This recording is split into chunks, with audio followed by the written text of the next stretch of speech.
Tooth സെമിലേക്ക് എല്ലാവർക്കും സ്വാഗതം. ഇന്ന് നമ്മൾ ചെയ്യാൻ പോകുന്നത് വളരെ ഈസിയായ ഒരു റെസിപ്പിയാണ്, സേമിയ പായസം. അതിനുവേണ്ടി ചൂടായ ഒരു പാനിൽ 3/4 ടേബിൾ സ്പൂൺ ഗീ ഒഴിച്ചു കൊടുക്കുക. ഇതിൽ 1 കപ്പ് അതായത് 100 ഗ്രാം സേമിയ ചേർത്ത് ലൈറ്റ് ബ്രൗൺ ആകും വരെ വറുക്കുക. മറ്റൊരു പാനിൽ 2.5 കപ്പ് പാലും 2 കപ്പ് വെള്ളവും ചേർത്ത് തിളപ്പിക്കുക. മീഡിയം ഫ്ലെയിമിൽ നിർത്താതെ ഇളക്കുക. പാൽ തൂകി കളയാതിരിക്കാൻ ശ്രദ്ധിക്കണം.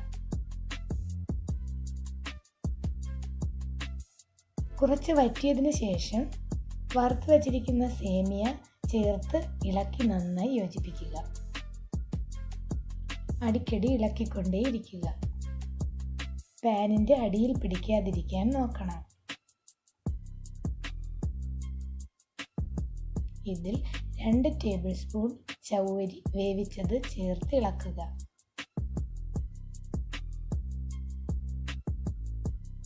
ഇതിൽ 3/4 കപ്പ് പഞ്ചസാരയും 1 നുള്ള് ഉപ്പും 3 ഏലക്ക ചതച്ചതും ചേർത്ത് ഇളക്കി കൊടുക്കുക.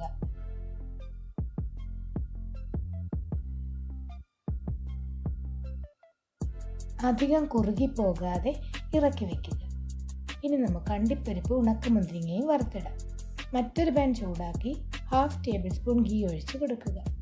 ഇതിൽ ആദ്യം കുറച്ച് അണ്ടിപ്പരിപ്പ് ഇട്ട് വറുക്കുക. അണ്ടിപ്പരിപ്പിൻ്റെ കളർ ചേഞ്ച് ആകാൻ തുടങ്ങുമ്പോൾ തന്നെ കുറച്ച് ഉണക്കമുന്തിരിങ്ങയെ ഇട്ട് വറുത്തെടുക്കുക. ഇത് പായസത്തിൽ ചേർത്ത് ഇളക്കി യോജിപ്പിക്കുക.